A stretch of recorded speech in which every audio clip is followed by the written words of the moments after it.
Hello everyone, welcome back to How to Solver. Today in this video, I'm gonna show you how to add text on Snapchat stories. So let's go. First of all, you have to go to your Snapchat app, then go to stories and click on My Stories. Choose your picture.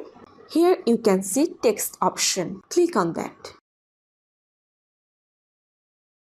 You can see here different fonts.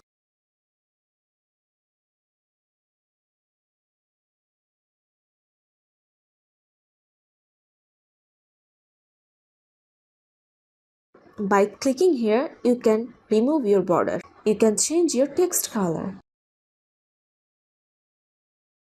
So guys, this is how you can add text on Snapchat.